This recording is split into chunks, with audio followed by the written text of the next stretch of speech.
ด็จทานผู้มีเกียรติ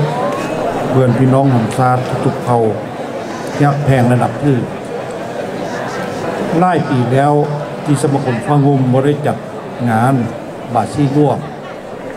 และงานราตรีสโมสรเมื่อทุกๆปีเนื่องจากพยาธิโควิดได้ระบาดหลายปีพญาติวงศ์เขาก็ได้เสียชีวิตสิ้นประชนไป8 เผ่าย้อนพญาตินี้เมื่อสถานการณ์และเอื้อนไขอำนวยสมาคมจึงได้จัดสืบผ้าต่อประเพณีพาราสเบิดที่ร่วงนี้พวกเขายึดมั่นในวัฒนธรรมที่เก่าของหลังประเพณีอันดีงามของเราเขาบ่ป่าฮีทเฮาบ่ปากของเฮาเศร้าในมื้อนี้พวกทานได้นำมาทูลถ้วยซึ่งผ่าพระราชบพิธีร่วงและได้ถ้วยพระพรใส่กระท่ามงคลนำโดยทานผ่ามหาราชกุลข้าพเจ้าในนามองค์สมเด็จราชกาลแผ่นดินต่างพระเนตรประกันข้องพระบาทสมเด็จพระเจ้ามหาสวิตลาวและประธานแห่งพญาติวงศ์ราชวงศ์ล้านเต้าข้าวและพระสยามพร้อมด้วยพระอนุชาเจ้าฟ้าสายพญาวงศ์สว่างและพระสยามและเสด็จเจ้าหญิงฟ้าหญิงดลวันสว่างข้อแสดงความโสมนัสปราบปลื้มตีดินดีเป็นอย่างที่สุดข้อน้อมรับเอาผ่าพระราชบาชีร่วงนี้และข้อขอบใจนำพวกทานอย่างลึกซึ้งเมื่อดังทีได้เฮ็ดมาทุกๆปีข้าพเจ้าข้อถือโอกาสนี้ทรงพระราชบาทรงพระราชสานไปถึงพี่น้องเราเขาทุกเผ่าทุกมุมโลกสถาบันราชวงศ์ล้านสร้างหุ่มข้าวเป็นยึดมั่นเสมอนโยบายร่วมหลาวภายใต้ประชาธิปไตย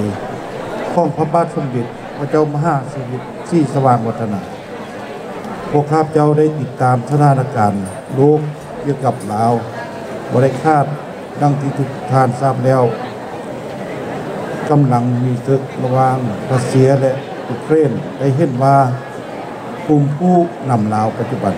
ได้เข้าข้างรัสเซียห่างออกจากนโยบายเป็นกลางที่ประเทศลาวเราได้เคยปฏิบัติมาทางด้านเศรษฐกิจประเทศลาวตกอยู่ในพุ่งวิกฤตเงินเฟ้อออกอย่างบ่ได้เทื่อประชาชนเลือดร้อนหลายทางการเมืองก็ยังแม่นลัทธิคอมมิวนิสต์เผด็จการควบคุมอยู่แต่ประชาชนยังเรียกร้องหาประชาธิปไตยเสมอมาอยู่นอกประเทศนี้ข้าพเจ้าพร้อมด้วยพระสัญญาและคณะ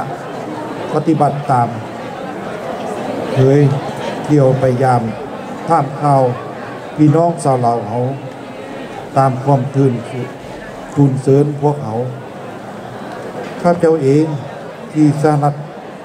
อเมริกาและประเทศอื่นคืนนี้แม่นมาเมืองฝรั่งมาห้าพวกทานพอก็แม่นโดยเต็มด้วยบรรยากาศอนุอุ่นและหักแพง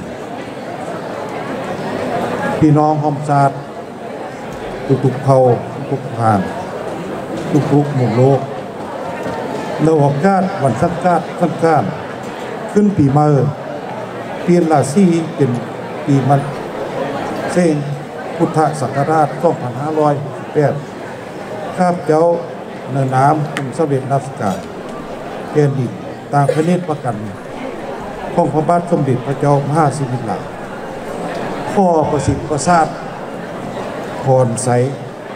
ปีมาให้แด่ทุกท่านจงประสบแต่ความอยู่เย็นเป็นสุขความทุกข์อย่าได้ความไข้อย่ามีข้อให้ได้ส้มดังความมักความปรารถนา